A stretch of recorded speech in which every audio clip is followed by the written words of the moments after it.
En aquella misma hora Jesús se llenó de júbilo en el Espíritu Santo y exclamó: Te doy gracias, Padre, Señor del cielo y de la tierra, porque has escondido estas cosas a los sabios y a los entendidos y las has revelado a la gente sencilla. Gracias, Padre, porque así te ha parecido bien. Todo me lo ha entregado mi Padre y nadie conoce quién es el Hijo sino el Padre, ni quién es el Padre sino el Hijo y aquel a quien el Hijo se lo quiera revelar. Volviéndose a sus discípulos, les dijo aparte: Dichosos los ojos que ven lo que ustedes ven, porque yo les digo que muchos profetas y reyes quisieron ver lo que ustedes ven y no lo vieron, y oír lo que ustedes oyen y no lo oyeron. Palabra del Señor. ¿Qué quiere decir Jesús con estas palabras? Te doy gracias, Padre, porque has escondido estas cosas a los sabios y a los entendidos y se las has revelado a la gente sencilla. ¿Qué quiere decir Jesús? Cuando un muchacho decide consagrar su vida a Dios y entrar en un seminario, prácticamente todos los casos, ¿no? Tenga o no una familia católica que le ha empujado, que le ha ayudado, ese muchacho tiene una experiencia religiosa. Al seminario no se va a adquirir la experiencia, sino que ya se tiene, aunque naturalmente tenga que mejorarse. Cuando ese muchacho, que tendrá la edad que tenga, yo entré con 18 años, o sea que en aquella época éramos más jóvenes cuando tomábamos decisiones importantes en la vida. Pero bueno, puede ser un universitario, puede ser un profesional o puede ser un muchacho que ha terminado sus estudios de high school. Una vez que entra en el seminario, lo más probable es que le ocurra algo sorprendente para él y sorprendente para cualquiera que lo viera desde fuera. Lo más probable es que lo que le ocurra es una crisis de fe. Digo porque fue lo que me sucedió a mí y porque es lo que normalmente sucede. Una crisis de fe. ¿Por qué? Porque cuando empiezas a estudiar teología, y no es que empieces a estudiar Biblia desde el primer momento, porque los primeros años son más bien de filosofía, pero sobre todo cuando empiezas a estudiar Biblia, en fin, cuando empiezas a estudiar en el seminario, lo primero que empiezan a enseñarte, no sé si con mala intención o no, la intención la conoce cada uno, lo primero que empiezan a enseñarte es que tienes que dudar de la palabra de Dios. Incluso dudar acerca del propio autor de la palabra de Dios, Jesucristo nuestro Señor. Es muy curioso, repito, que los estudios bíblicos, ya desde hace mucho tiempo, parecen estar dirigidos a minar, destruir la fe del pueblo. Por eso es de esto de lo que habla Jesús hoy. Es decir, lo primero que empiezan a decirte, si empiezas con el Antiguo Testamento, es, bueno, pero esto, ¿quién lo escribió? ¿En qué época? El autor era de verdad un hombre inspirado, pero ¿qué es la inspiración? Estos son mitos, o como muchos símbolos. Adán y Eva, la creación en 7 días. Pero hombre, es que usted no ha leído nada de la evolución de las especies. Así, empezamos por ahí, ¿no? Luego empiezas a estudiar, por ejemplo, los profetas. Los profetas, ¿pero quiénes eran los profetas? Isaías, ¿pero Isaías existió? ¿O eran 3 Isaías? Poco a poco la fe del futuro sacerdote empieza a debilitarse. Y cuando llegas al Nuevo Testamento viene ya el remate definitivo, ¿no? ¿Jesucristo? ¿Pero quién fue Jesucristo? ¿De verdad un personaje histórico o es una leyenda? ¿Es un mito? ¿Los evangelios cuándo se escribieron? ¿Quién los escribió? ¿Por qué los escribió? ¿Qué parte de los evangelios es auténtica y qué parte es un invento posterior?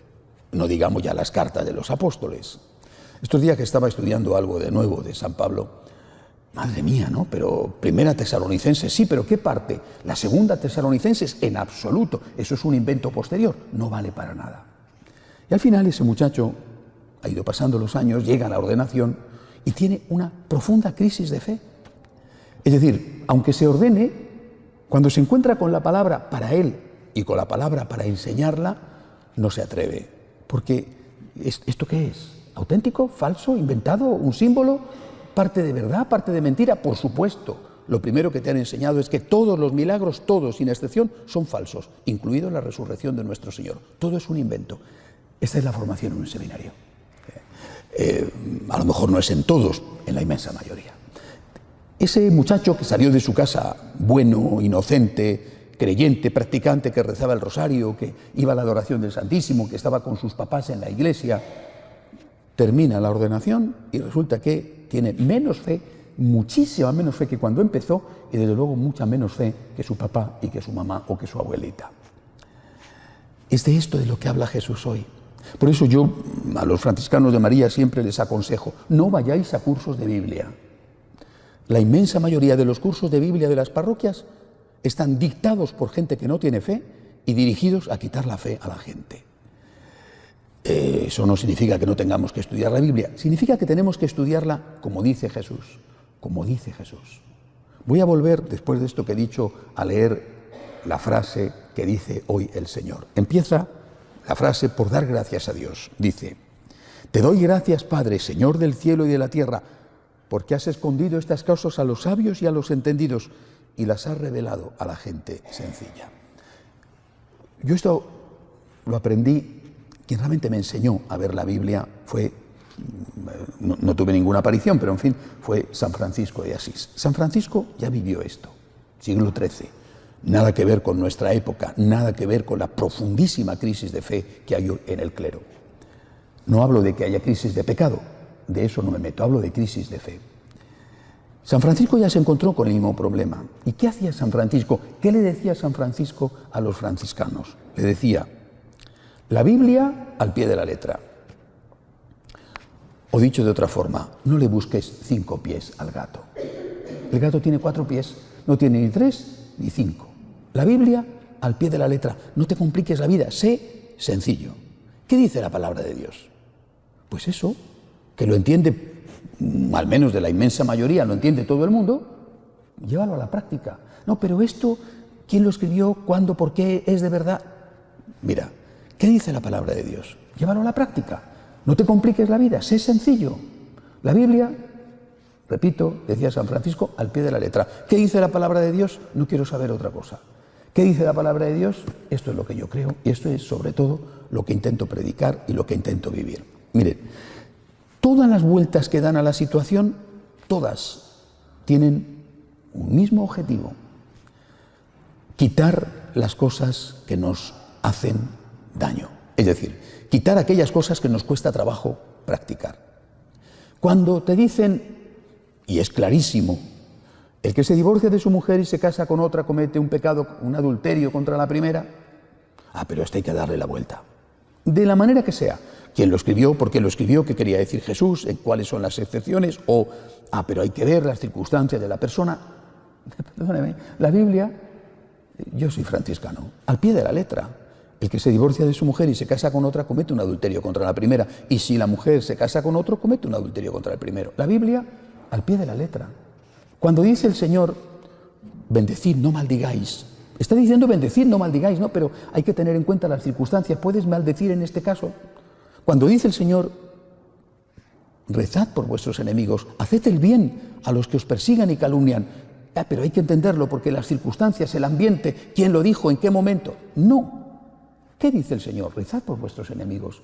Cuando dice el Señor, venid benditos de mi Padre, porque he tenido hambre y me habéis dado de comer, id malditos, porque he tenido hambre y no me habéis dado de comer, ¿qué hay que entender? No, pero hay que tener en cuenta las circunstancias. En realidad, yo puedo no dar limosna, pero no pasa nada. No, es clarísimo. Id malditos, he tenido hambre y no me habéis dado de comer.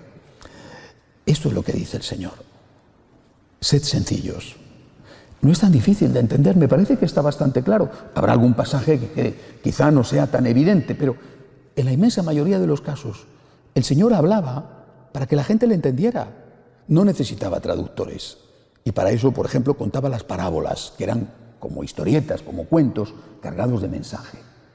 Es evidente lo que dice Jesús. No te compliques la vida. La Biblia al pie de la letra. ¿Qué dice el Señor? Intenta ponerlo en práctica. No busques excusas para hacer lo que quieres con la conciencia tranquila, porque eso primero es traicionar a Jesús y sobre todo es hacerte daño a ti mismo. Que Dios nos ayude. De pie, por favor.